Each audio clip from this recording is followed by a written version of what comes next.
चलो अभिष्ट मार्ग में सहर्ष खेलते हुए, विपत्ति विघ्न जो पड़े उन्हें ढकेलते हुए। घटे न हेल मेल हाँ, बढ़े न भिन्नता कभी, अतर्क एक पंथ के सतर्क पंथ हो सभी। तभी समर्थ भाव है, तभी समर्थ भाव है कि तारता हुआ तरे। वही मनुष्य है कि जो मनुष्य के लिए मरे। वही मनुष्य है कि जो मनुष्य के लिए मरे। तो ये पंक्तियाँ हमारी थी मैथिली शरण गुप्त की। और दोस्तों नमस्कार, स्वागत है आपका महामना एकेडमी के इस लर्निंग प्लेटफॉर्म पर।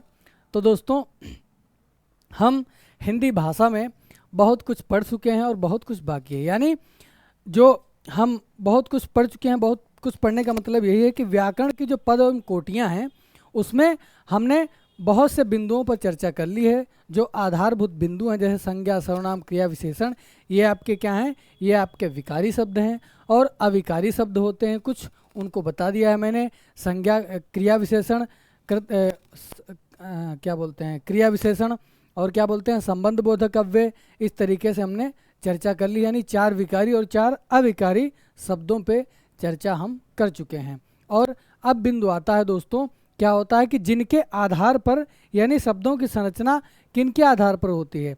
लिंग, वचन, काल और कारक। तो हमने वचन, लिंग, काल, कारक पढ़ चुके हैं और आज नंबर आया है काल का। यानी काल किसे कहते हैं और उनके प्रकार कितने होते हैं। तो हम आज चर्चा करेंगे काल एवं उनके प्रकार पर, क्योंकि ये भी महत्वपूर्ण है। क्योंकि ये महत्वपूर्ण है, सीधा सीधा प्रश्न यहाँ से बन जाता है कि बताइए भविष्य काल कौन सा है या किस तरीके से उसमें पूछा जाता है, उसकी हम चर्चा आपसे करेंगे। तो दोस्तों समय को ध्यान में रखते हुए आप सब निरंतर अभ्यासरत होंगे, मैं ऐसी उम्मीद करता हूँ। और उम्मीद तो कर ही सकता हूँ, आपके परीक्षा नज़दीक आती जा रही है और वैसे वैसे आप दबाव महसूस कर रहे होंगे, बहुत ही परेशानी महसूस करें। लेकिन ऐसा हमको कुछ नहीं करना है। हम बिल्कुल एक एक लेक्चर के माध्यम से, एक एक सत्र में मैंने हर चीज़ को बहुत आसानी और सहज तरीके से बताया हुआ है। आप देखते रहेंगे। अब तक आपने लाइक वाइक नहीं किया है तो कर दीजिए, क्योंकि आप क्लास निरंतर देख रहे हैं तो आपका होना बहुत ज़रूरी है। और आपके होने का बोध हमें तभी होगा जब आप लाइक और कमेंट करेंगे, है ना। तो दोस्तों अब चलते हैं हम अपने सत्र की तरफ। सत्र का आनंद लीजिए। क्या पढ़ाना है? काल एवं उनके प्रकार, है ना। काल एवं उनके प्रकार। तो हम चलते हैं, समय को जाया न करते हुए हम सीधे चलते हैं काल एवं उनके प्रकार। काल किसे कहते हैं, है ना। ये बहुत महत्वपूर्ण प्रश्न है। ये बहुत महत्वपूर्ण है। प्रश्न यह है कि काल कहते किसको हैं। तो दोस्तों काल अगर हमको जानना हो तो काल दोस्तों होता है कि कोई समय होता है, इस समय को प्रदर्शित करता है। यानी एक कालखंड को, है ना। एक कालखंड को क्या होता है? क्रिया के होने का बोध होता है। क्रिया के होने का बोध।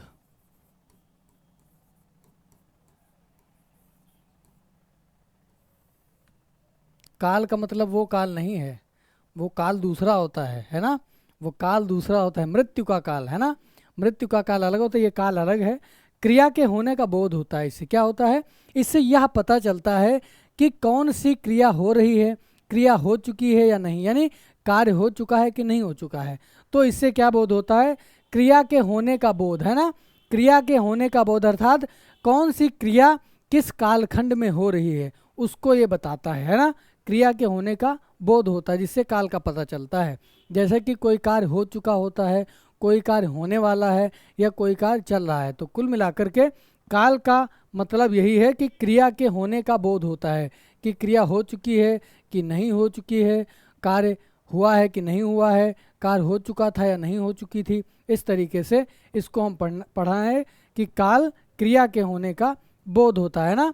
क्रिया के होने का बोध होता है, यानी कोई कार्य जब हो रहा हो, कोई कार्य पूर्ण हुआ है या अपूर्ण है, कोई कार्य पूर्ण हुआ है पूर्ण हुआ या अपूर्ण, इससे यह भी बोध होता है पूर्ण हुआ है कि अपूर्ण, अर्थात कुल मिलाकर क्रिया संपन्न हुई है कि नहीं संपन्न हुई है, उस पर हम चर्चा करेंगे। तो काल का बिल्कुल मूलभूत परिभाषा, मूलभूत अर्थ यही है कि क्रिया के होने का बोध होता है ना, क्रिया के होने का बोध होता है। देखिए काल एवं उनके प्रकार। क्रिया के जिस रूप के द्वारा कार्य को करने अथवा होने का समय, कार्य देखो, क्रिया के जिस रूप के द्वारा, क्रिया के जिस रूप के द्वारा, जिस रूप के द्वारा क्या होता है दोस्तों कि कार्य को करने अथवा होने का समय का ज्ञान होता है। वही क्रिया वाली बात कि कार्य का करने अथवा होने का समय का ज्ञान होता है, वह काल कहलाता है। इसके माध्यम से क्रिया के कार्य का समय, क्रिया के कार्य व्यापार का समय और उसकी पूर्ण अपूर्ण अवस्था का बोध होता है। क्या बोध होता है? क्रिया हो रही है या नहीं हो रही है ना, क्रिया हो रही है, पूर्ण हो चुकी है कि नहीं पूर्ण हो चुकी है। जैसे इसमें वाक्य दिए हैं कुछ, मोहन घर जा रहा है, तो क्या इससे पता चल रहा है मोहन घर जा रहा है, यानी प्रक्रिया अभी चालू है, प्रक्रिया अभी चालू है, कार्य अभी संपन्न नहीं हो रहा है, वो चल रहा है, निरंतर है, निरंतर है ना, वह निरंतर जा रहा है, तो क्रिया पूर्ण नहीं हो रही है, ये यहाँ पर सतत क्रिया है, चल रही है। मनोज घर जा रहा है ना, तो क्या है, कार्य व्यापार क्या है दोस्तों, कार्य व्यापार आपका चल रहा है, निरंतर कार्य प्रगति पर है जिसको कहते हैं, है ना। तो क्या है, इसका क्या है कि कार्य अभी पूरा नहीं हुआ, कार्य अभी निरंतर चल रहा है, तो क्रिया का कार्य व्यापार का समय, समय क्या है, पूरा नहीं हुआ है, वो बराबर चल रहा है, यानी अभी क्रिया अपूर्ण है। मदन घर जा रहा था, मदन घर जा रहा था, यहाँ पर क्या है दोस्तों, यहाँ पर क्रिया संपन्न हो चुकी है, संपन्न हो चुकी थी, संपन्न हो चुकी थी, है ना। घर जा रहा था ना, तो वो घर जा रहा था, और रमेश घर जाएगा, तो इसमें तीनों कालों की बात कर दी गई है। कुल मिलाकर ये संक्षेप में यहाँ तीनों कालों की चर्चा कर दी गई है कि किसमें क्रिया पूरी हो रही है, किसमें क्रिया पूरी नहीं हो रही है, किसमें अभी संभावना है। वह क्या बोलते हैं, रमेश घर जाएगा, वह जाएगा या नहीं जाएगा, यह कोई अभी निश्चित नहीं हुआ है। तो हम इनके माध्यम से यह जान लिए हैं बात, इन उदाहरणों के माध्यम से, कि कार्य का व्यापार समय पर किस समय में हो रहा है, पूर्ण हो रहा है कि अपूर्ण है ना। अब आगे चर्चा करते हैं। उपयुक्त वाक्यों के द्वारा क्रिया से कार्य के होने संबंधी समय का बोध हो रहा है ना, क्रिया के समय होने का बोध हो रहा है। कुल मिलाकर 3 होते हैं प्रकार, भेद होते हैं 3, किसके, काल के 3 प्रकार होते हैं दोस्तों। आप सब पढ़े हुए होंगे, आप सब जानते हैं, बस इसको एक तरीके से समझना है ना समझना है, क्योंकि ये व्याकरण का वो पक्ष है जहाँ से सीधा सीधा प्रश्न कर देता है और हमको उत्तर खोजने में कभी कभी दिक्कत या दुविधा होती है कि कौन सा वाक्य किस में करा जाएगा, या कौन सा वाक्य किस तरीके का है, वर्तमान के भेद कितने होते हैं, भूतकाल के भेद कितने होते हैं, और भविष्य के भेद कितने होते हैं, है ना। तो काल के 3 प्रकार हैं दोस्तों, काल के कितने हैं, 3 प्रकार हैं। कौन कौन से, एक तो हो गया वर्तमान काल, एक हो गया भूतकाल, और एक हो गया भविष्य काल। बिल्कुल जिस तरीके से इंग्लिश में हम पढ़ते हैं, इसको क्या कहते हैं, प्रेजेंट टेंस, इसको पास्ट टेंस, और इसको फ्यूचर टेंस कहते हैं। तो इसको क्या कहेंगे, फ्यूचर टेंस कहते हैं। तो वर्तमान काल की परिभाषा क्या होती है, इसको जानना बहुत ज़रूरी है। जानना ज़रूरी ये है क्योंकि यही महत्वपूर्ण है ना, यही महत्वपूर्ण है। इन तीनों कालखंडों को हमको बहुत अच्छे से अध्ययन करना है ना। बहुत सरल है, कोई जटिल बात नहीं है, बस आपको थोड़ा सा दिमाग आपका चलाना होगा ताकि हम चीज़ें समझ सकें। सीधी बात लिखी हुई व्याकरण वो चीज़ है जिसको सिर्फ समझा जा सकता है, उसको रटने की और याद करने की आवश्यकता तो है, लेकिन रटने की आवश्यकता नहीं है कि वर्तमान काल, भूतकाल, भविष्यकाल होता क्या है। वर्तमान का मतलब होता है जो समय चल रहा होता है। क्या होता है, समय चल रहा है, जो समय चल रहा है, जो समय चल रहा है वो क्या है दोस्तों, वर्तमान काल है। जो समय आपका चल रहा है वो क्या है, वर्तमान काल है। और भूतकाल क्या है, जो समय बीत चुका हुआ, बीता हुआ समय, बीता हुआ समय, बीता हुआ समय। वर्तमान काल में जो समय चल रहा है, भूतकाल में जो समय बीत चुका है, जो गुजर चुका है ना, जो गुजर चुका समय है। भविष्य काल में क्या है, जो आने वाला समय है, आने वाला, है ना। आने वाला समय, है ना, आने वाला समय।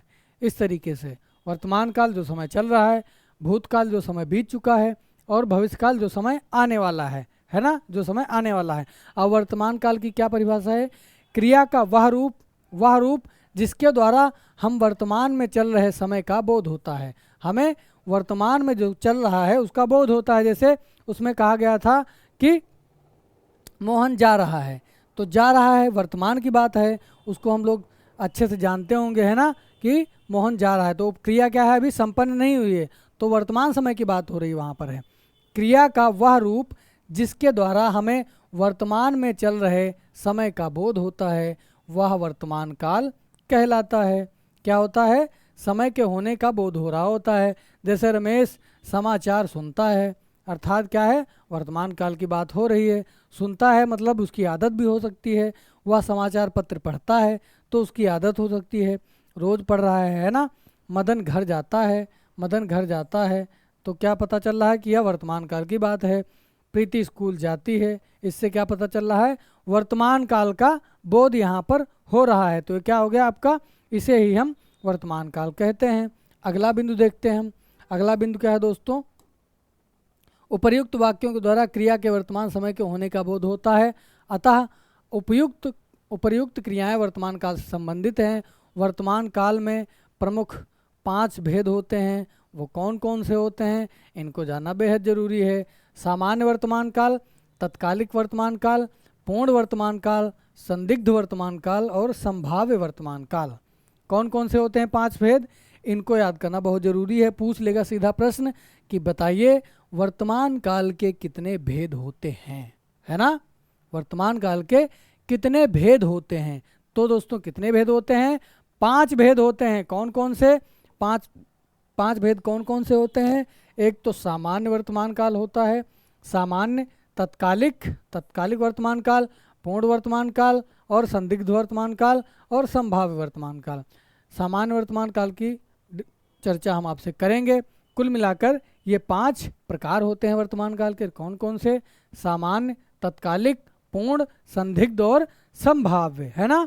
इनकी चर्चा हमें सामान्य में सामान्य बात होगी, तत्कालिक में तत्कालिक वर्तमान जो तुरंत कार्य हो रहा होगा, पूर्ण वर्तमान काल में समय पूरा हो चुका होगा यानी क्रिया संपन्न हो चुकी होगी, और संदिग्ध में क्या होगा? संदिग्ध में भ्रम वाली स्थिति होती है, और संभाव में जिसमें संभावना व्यक्त की जाती है। हम आगे चर्चा करते हैं। तो कुल मिलाकर यहाँ पर यही समझना है कि वर्तमान काल के कितने भेद होते हैं दोस्तों? 5 भेद होते हैं। कौन कौन से होते हैं? सामान्य वर्तमान काल, तत्कालिक वर्तमान काल, पूर्ण वर्तमान काल, संदिग्ध वर्तमान काल और संभाव्य वर्तमान काल। बस आगे हम चर्चा करते हैं। इतनी बात आप याद ही कर लिए होंगे, है ना। इसकी चर्चा हम कर लिए होंगे। सामान्य वर्तमान काल क्या होता है दोस्तों? सामान्य में एक सामान्य से जैसे मोहन घर जाता है, तो मोहन घर जाता है उसमें क्या हो रहा है? कार्य पूरा हो चुका होता है। मोहन घर जाता है, सामान्य में कोई बहुत विशेष बात नहीं है। सामान्य में सीधा एकदम सीधी बात कही जाती है। सामान्य में क्या होता है दोस्तों? बिल्कुल सीधी बात कही जाती है। जिस तरीके से इसको समझ लिए, राम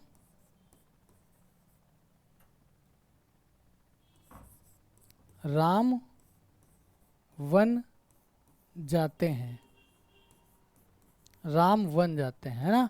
राम वन जाते हैं, तो राम आपका क्या होगा दोस्तों? कर्ता हो गया। वन क्या है?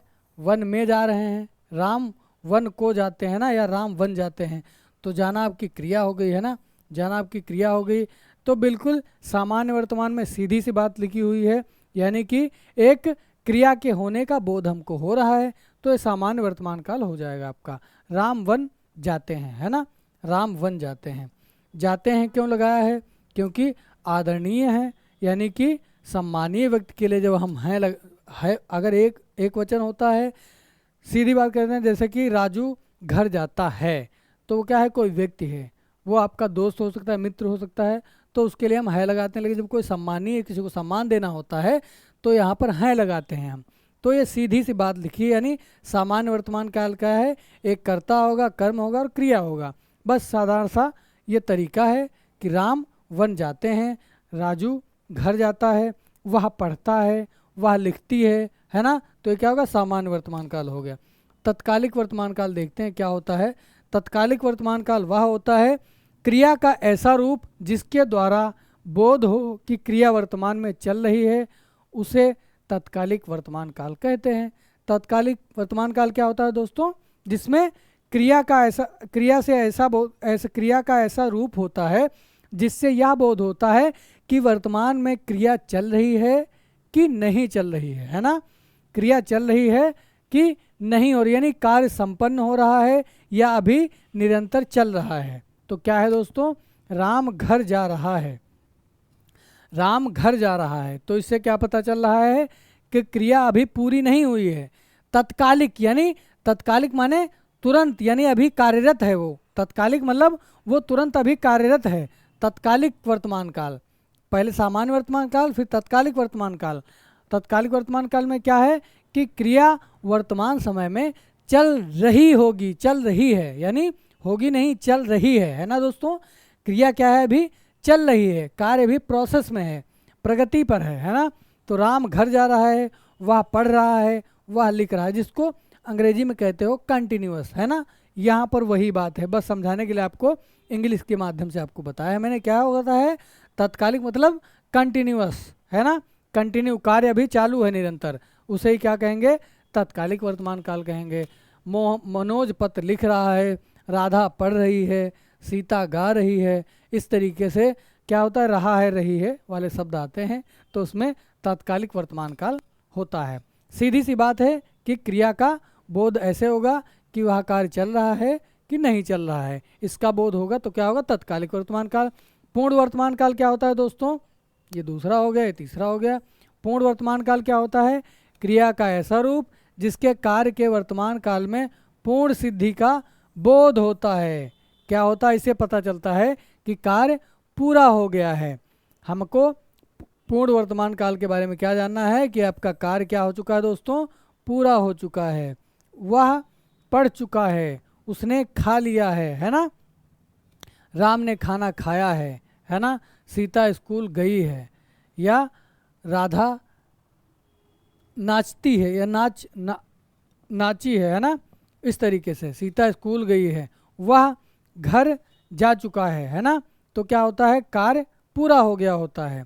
वह राम ने खाना खाया है, तो राम कर्ता हो गया, खाना कर्म हो गया, खाया क्रिया हो गया, तो खाया है, तो खाया है से क्या पता चल रहा है, क्रिया पूरी हो चुकी है, क्रिया क्या हो चुकी है, पूर्ण हो चुकी है, तो यह क्या हो गया, पूर्ण वर्तमान काल हो गया। सीता स्कूल गई है यानी जा चुकी है, तो क्या हो गया दोस्तों, पूर्ण वर्तमान काल हो गया है दोस्तों यहाँ पर। अब देखिए अगला क्या है, अगला है संदिग्ध वर्तमान काल। संदिग्ध वर्तमान काल क्या होता है दोस्तों, क्रिया का ऐसा रूप जिसके द्वारा वाक्य में क्रिया के होने का संदेह का बोध होता है, यानी हमको शंका की बात हो जाती है कि कार्य संपन्न हुआ है कि नहीं हुआ है। इससे क्या होता पता चलता है कि संदिग्धता की बात चलती है, यानी थोड़ी थोड़ी भ्रम की स्थिति हो जाती है, संदिग्ध हो जाते हैं हम, है ना। तो संदेह होने लगता है कि कार्य हुआ है कि नहीं हुआ है। सीधा सा संदिग्ध वर्तमान का मतलब संदेह की बात होती है, जहाँ पर क्रिया का ऐसा रूप यानी इस तरीके की क्रिया हो रही होगी जिससे आप पता ही नहीं लगा पाएंगे कि कार्य हुआ है कि नहीं हुआ है। आप बिल्कुल संदेह की स्थिति में आ जाते हैं, है ना। आपके मन में संदेह का भाव जब उत्पन्न होता है तो वहाँ पर संदिग्ध वर्तमान काल होता है। राम लिख रहा होगा, वह पढ़ रहा होगा, वह गा रहा होगा, है ना, वह सो रहा होगा, इस तरीके से ये पता नहीं चल रहा है हमको, वह सो रहा होगा, है ना, वह सो रहा होगा, तो पता ही नहीं चल रहा हमको कि वह सो रहा होगा कि नहीं, यानी आप बिल्कुल पूरी तरीके से विश्वास नहीं कर सकते हैं कि वह सो ही रहा होगा। तो इससे क्या पता चल रहा है, संदेह का मन में भाव हो रहा है, तो यहाँ पर क्या हो गया, आपका संदिग्ध वर्तमान काल हो जाएगा, है ना दोस्तों। क्या हो जाएगा, संदिग्ध वर्तमान काल हो जाएगा। वह लिख रहा होगा, वह पढ़ रहा होगा, वह पढ़ रहा होगा, वह क्रिकेट देख रहा होगा, क्रिकेट देख रहा होगा। जैसे हम लोग जब यात्रा में निकलते हैं अक्सर, तो संभावना व्यक्त करते हैं घर के लोग कि वह पहुंच गया होगा, है ना, वह पहुंच गया होगा, या वह अपने गंतव्य स्थान पर पहुंच गया होगा। तो क्या प्रकट हुआ, संदेह ही, अभी पूरी तो हुई नहीं बात है कि पहुंच गया है कि नहीं। तो इस तरीके से क्या होता है, संदेह की स्थिति जब हो रही होती है तो वहाँ पर क्या पता चलता है कि वहाँ पर संदिग्ध वर्तमान काल होता है। संभाव्य वर्तमान काल कहाँ पर होता है, क्रिया का ऐसा रूप जिसके द्वारा संभावना का बोध होता है। संभावना का, संदिग्ध और संभावना में अंतर होता है।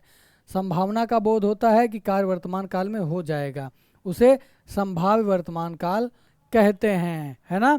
रमेश स्कूल से आया होगा, संदिग्ध में और संभाव्य में यही अंतर होता है। क्या अंतर होता है, क्रिया का ऐसा रूप जिसके द्वारा संभावना का बोध होता है कि रमेश स्कूल से आया होगा, तो हम एक संभावना व्यक्त कर रहे हैं, है ना। उसमें संदिग्ध वाली में स्थिति क्या है कि लिख रहा होगा, है ना। आपको थोड़ा थोड़ा लग रहा है कि बिल्कुल बात तो सेम सेम कही जा रही है, बिल्कुल जैसे हूबहू उसमें कहा जा रहा है वैसे इसमें भी कहा जा रहा है। बस इसमें क्या है दोस्तों, संभावना व्यक्त कर लेते हैं हम कि ऐसा हो गया होगा, है ना, ऐसा हो गया होगा। वह क्रिकेट देख रहा होगा, है ना। तो उसमें क्या संदिग्ध वाली भावना हम प्रकट कर रहे हैं, संदिग्ध वाली, वह पढ़, संदिग्ध वाली बात, संदेह जब आ जाएगा तो वहाँ पर संदिग्ध हो जाएगा। और जहाँ पर हम संभावना व्यक्त कर लेते हैं कि कार्य वर्तमान काल में हो जाएगा, उसे संभाव्य वर्तमान काल कहते हैं। रमेश स्कूल से आया होगा, है ना, रमेश स्कूल से आया होगा। तो क्या हुआ दोस्तों, यहाँ पर क्या हो गया, संभाव्य वर्तमान काल, हम संभावना व्यक्त करते हैं, है ना। तो उसे क्या कहते हैं, संभाव्य वर्तमान काल कहते हैं। राम बाजार से आया होगा, राम बाजार से आया होगा, है ना। तो क्या हो गया, संभाव्य वर्तमान काल हो जाएगा, संभाव्य वर्तमान काल हो जाएगा। अब ये भूतकाल का आता है नंबर। अगला क्रम क्या है, भूतकाल का। तो भूतकाल में क्या बताए थे हम कि जो जिसमें बीता हुआ समय होता है, क्या पता चलता है, बीते हुए समय का बोध होता है, बीते हुए समय का बोध।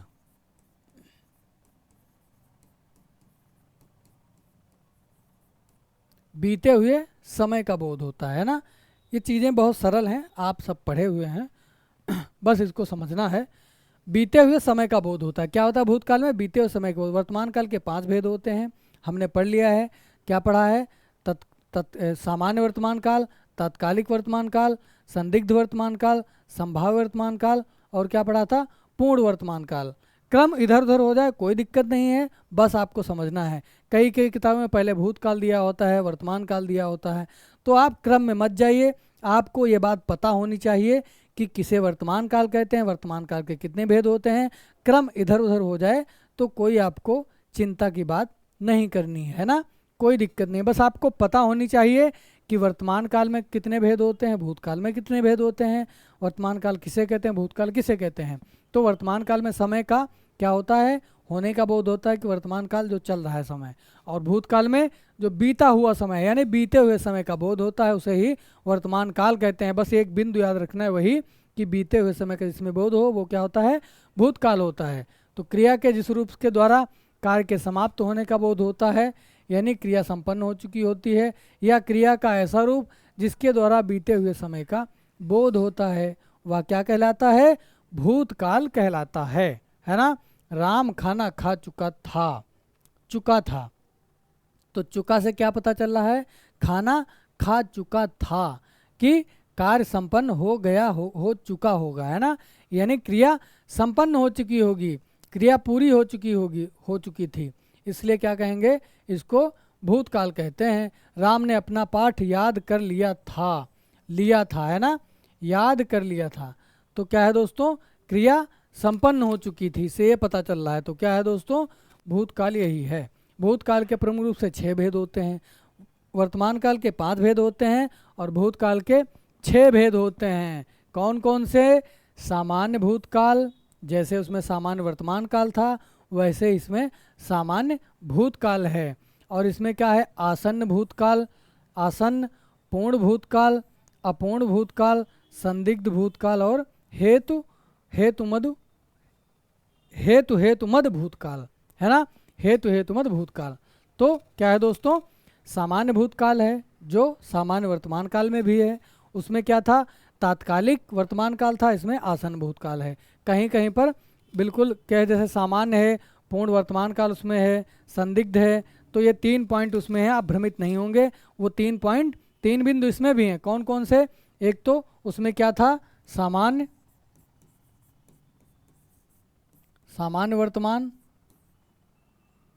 वर्तमान काल, सामान्य वर्तमान काल, और क्या था, तत्कालिक वर्तमान काल, और क्या था, पूर्ण वर्तमान काल, पूर्ण वर्तमान, और क्या था, पूर्ण के बाद क्या था, संदिग्ध था, फिर क्या था, संभाव्य था। उसमें 5 पॉइंट थे, 1 2 3 4 और ये 5, और इसमें दोस्तों 6 हैं। बिल्कुल सामान्य वर्तमान काल उसमें था वर्तमान में, और इसमें क्या है, सामान्य भूतकाल है। उसमें इसमें 6 भेद होते हैं, उसमें कितने थे, 5 भेद थे। तो कुल मिलाकर सामान्य भूतकाल, आसन्न भूतकाल, पूर्ण भूतकाल जो उसमें पूर्ण वर्तमान काल भी था, अपूर्ण वर्तमान काल, और संदिग्ध भूतकाल, और हेतुमद भूतकाल। तो कुल मिला के 6 भेद होते हैं। कितने, 6 भेद होते हैं, सामान्य, आसन्न, पूर्ण, अपूर्ण, संदिग्ध, हेतुमद। बस ये आपको 6 चीज़ें, 6 प्रकार याद करने हैं, सामान्य, आसन्न, पूर्ण, अपूर्ण, संदिग्ध, हेतुमद। और उसमें कितने होते हैं, 5 होते हैं, वो आपको बता दिए हैं। हम अगली चर्चा करते हैं। देखिए क्या होता है आपका सामान्य भूतकाल, क्रिया का ऐसा रूप जिसके द्वारा कार्य के सामान्य रूप से बीते हुए समय का समय, यानी बीते हुए समय का मतलब भूतकाल में पूरा होने का बोध होता है, उसे ही सामान्य भूतकाल कहते हैं। मोहन बाजार गया था, तो गया था मतलब क्रिया पूरी हो चुकी थी। दिनेश ने पत्र लिखा, इससे क्या पता चला, लिखा मतलब ये क्या है, भूतकाल का पता चल रहा है। क्या चल रहा है, क्रिया का ऐसा रूप जिसके द्वारा कार्य के सामान्य रूप से बीते हुए समय का बोध होता है। यानी दिनेश ने पत्र लिखा, तो लिखा का मतलब क्या हो, लिखा था भी हो सकता है और है भी हो सकता है। तो इससे क्या पता चल रहा है, दिनेश ने पत्र लिखा, तो कार्य संपन्न हो चुका है, कार्य पूरा हो चुका है। तो क्या हो गया, भूतकाल का बोध यहाँ पर हो रहा है। तो ये सामान्य भूतकाल का हो गया। आसन्न भूतकाल क्या होता है, आसन्न भूतकाल दोस्तों क्या होता है, आसन्न भूतकाल क्रिया के जिस रूप के द्वारा यह बोध होता है कि क्रिया अभी कुछ समय पहले ही पूर्ण हुई है। यानी कि क्रिया जैसे तत्काल में क्या था, क्रिया चल रही थी, इसमें क्या है, तत्काल समय में क्रिया को पूर्ण माना गया है, यानी पूरी हो चुकी है, कुछ समय पहले ही, है ना, कुछ समय पहले ही पूर्ण हुई है, उसे आसन्न भूतकाल कहते हैं। आसन्न, है ना, मैं चला हूँ, मैं दौड़ा हूँ। इस तरीके से क्या पता चल रहा है कि कोई बात हम किसी से करते हैं कि मैं खाया हूँ, है ना, मैं पिया हूँ। इस तरीके से क्या पता चला है, क्रिया अभी अभी ही संपन्न हुई है। यानी कि क्रिया के तुरंत होने का बोध नहीं, थोड़े समय पहले यानी कुछ देर पहले ही कार्य हो चुका है। तो क्या होगा, आसन्न भूतकाल कहलाएगा, है ना, आसन्न भूतकाल कहलाएगा। जैसे कहेंगे मैंने खा लिया है, या मैं खाया हूँ, मैं पिया हूँ। खा चुका हूँ की बात होगी तो पूरी हो जाएगी बात, मैं खा चुका हूँ कहोगे तो बात पूरी हो जाएगी। जब कहेंगे मैं खाया हूँ, अचानक लग रहा है किसी ने आपसे तुरंत पूछा हुआ है।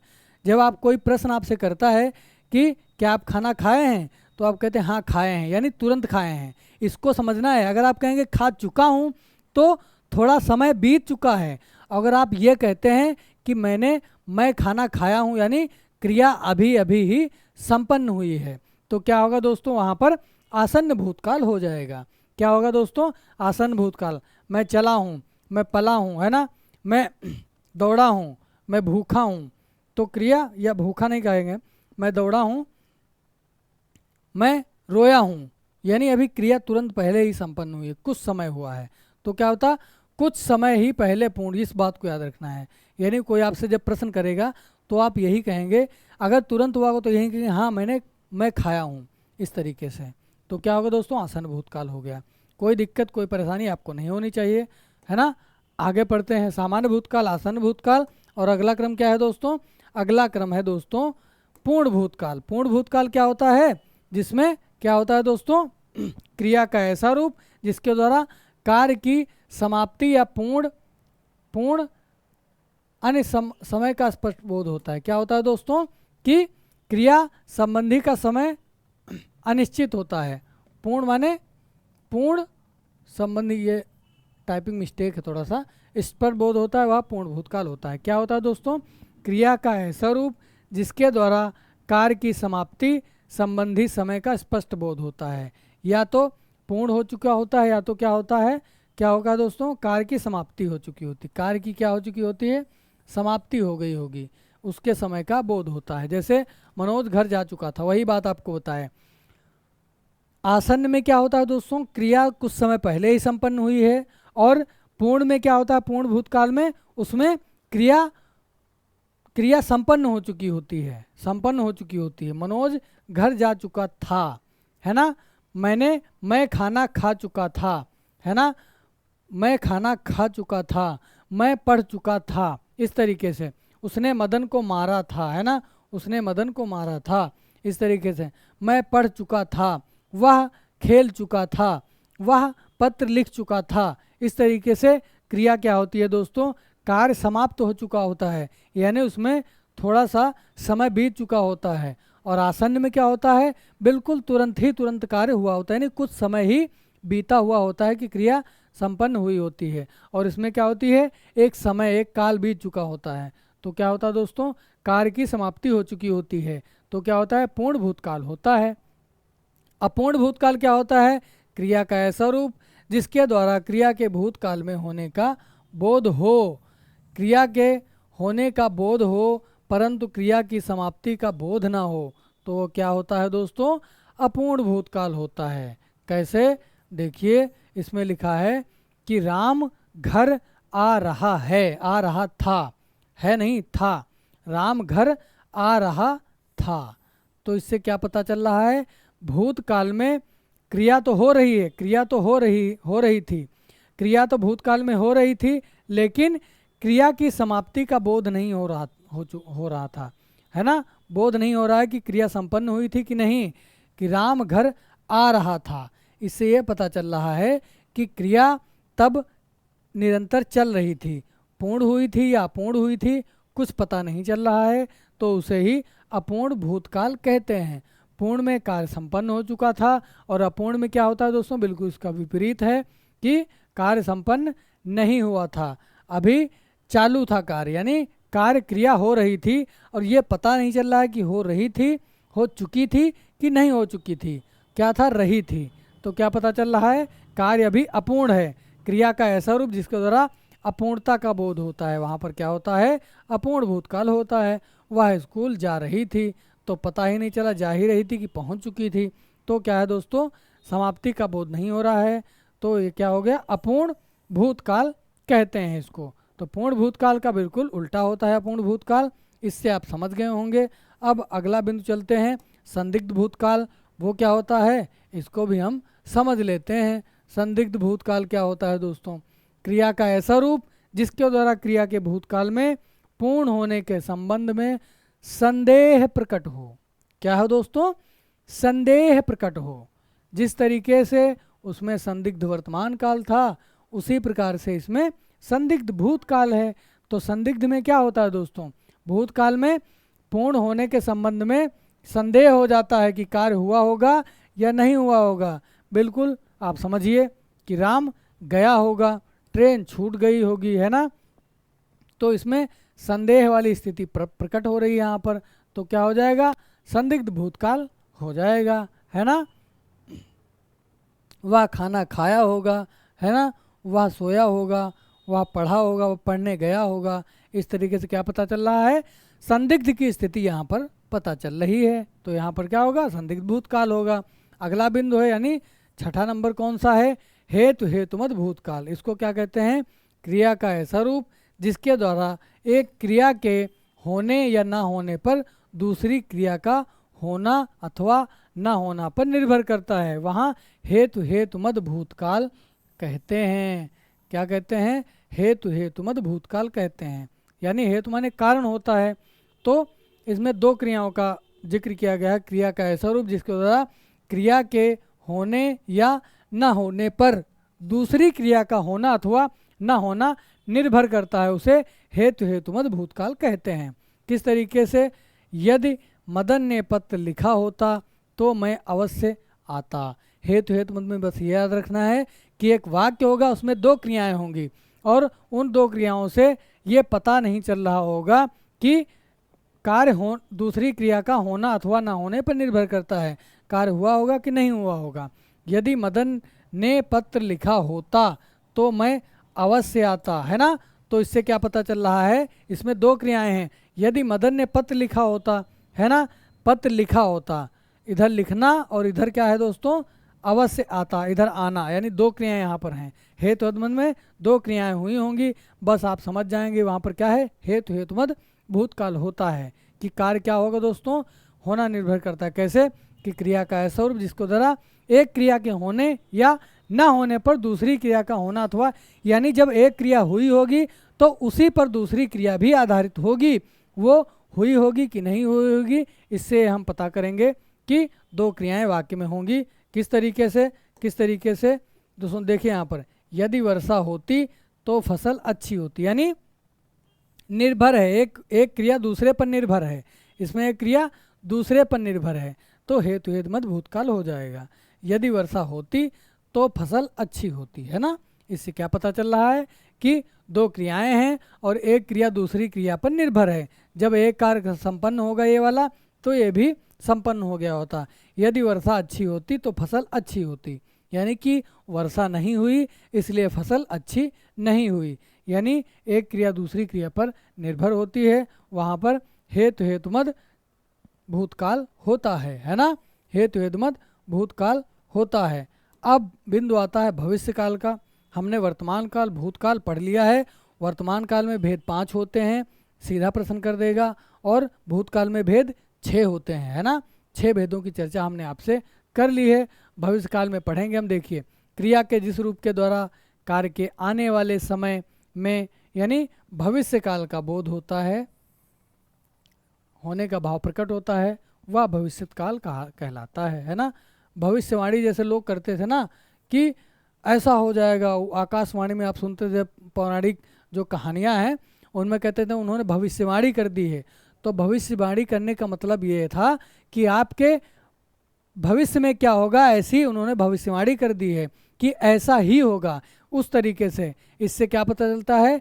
क्रिया के द्वारा कार्य के आने वाले समय, यानी जो होने वाला समय है, आपका जो आने वाला समय है, जिस तरीके से हम क्या बोलते हैं, हस्तरेखाएं दिखाते हैं और क्या कहते हैं पंडित जी से कि बताइए भविष्य में क्या होने वाला है ना।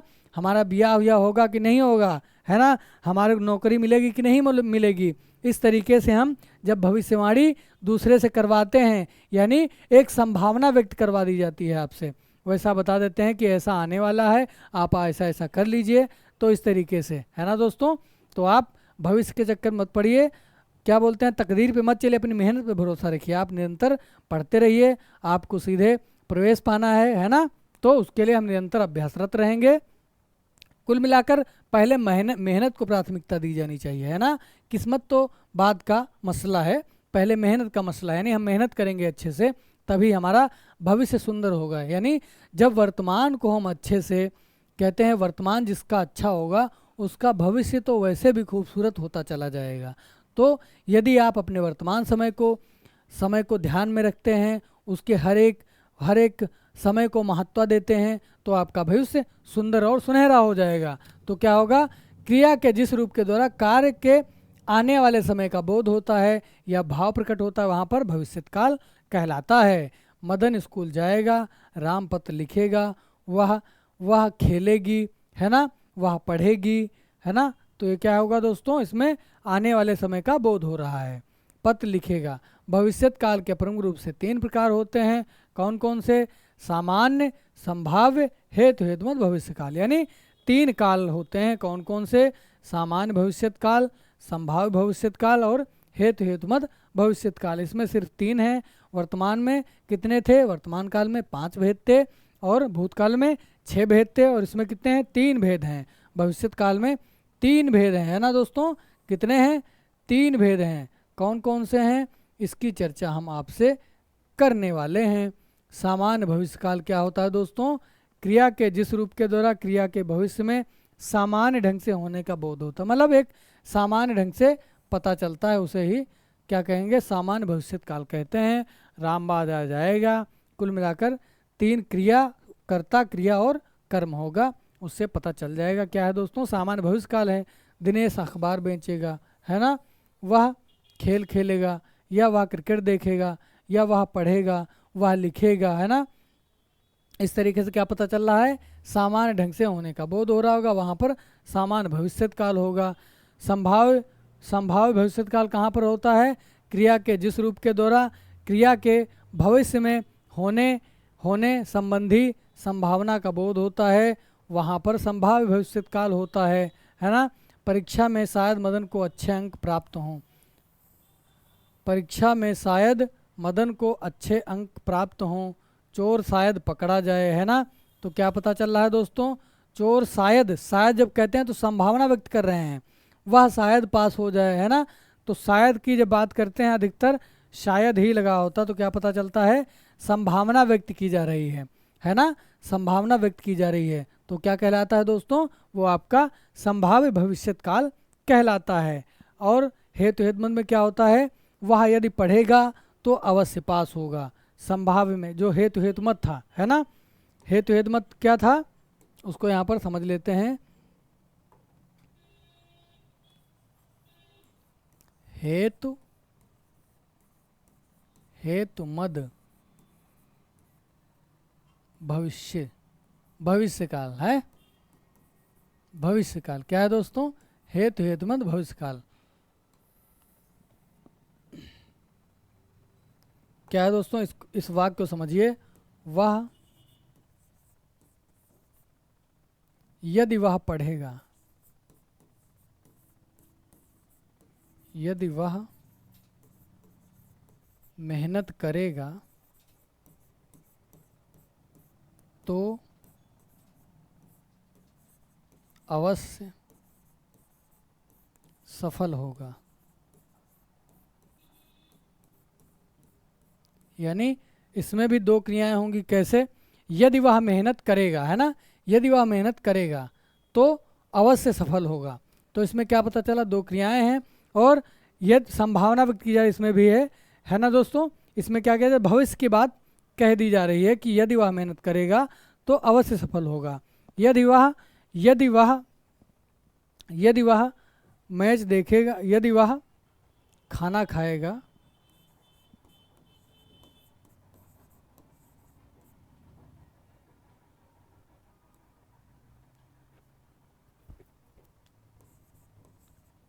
यदि वह पढ़ेगा तो अच्छे अंक प्राप्त करेगा। तो इसमें 2 क्रियाएं, यदि वह पढ़ेगा तो अच्छे अंक प्राप्त करेगा, यानी 2 क्रियाओं का इसमें भी क्या होगा दोस्तों? 2 क्रियाओं का इसमें भी पता चलेगा। और हेतु हेतुमत भविष्यकाल इसमें निश्चित नहीं है कि होगा कि नहीं होगा, सिर्फ संभावना व्यक्त कर दी जाएगी। तो ये हेतु हेतुमत भविष्यकाल होता है। तो कुल मिलाकर भविष्यकाल के 3 भेद होते हैं। एक तो होता है सामान्य, एक होता है क्या दोस्तों? सामान्य भविष्यकाल होता है, और एक क्या होता है दोस्तों? एक होता है क्या होता है दोस्तों? एक होता है संभाव्य भविष्यकाल और एक होता है हेतु हेतुमत भविष्यकाल। तो कुल मिलाकर तीनों की चर्चा कर लिए हैं। वर्तमान काल, भूतकाल, भविष्यकाल, ये था काल प्रकरण, यानी काल को हम अच्छे समझ लिए हैं। बहुत सरल और सहज हैं, कोई दिक्कत लेने वाली बात नहीं है। आप अपने आप से भी पढ़ लेंगे तो एक बार वीडियो देख लीजिए, सारी बात संपन्न हो जाएगी, क्लियर हो जाएगी, है ना। तो तब तक के लिए नमस्कार। और दोस्तों अब हम अगले क्रम में आपको लेकर के आएंगे एक नया विषय। वो क्या होगा वो आपको उसी सत्र में बता दिया जाएगा। तो आप देखते रहिए, अच्छा लगे कमेंट करिए, और जो CUT UG की तैयारी करने वाले दोस्त हैं उन तक हमारी बात पहुंचाइए। बहुत बहुत धन्यवाद। जय हिंद, जय भारत।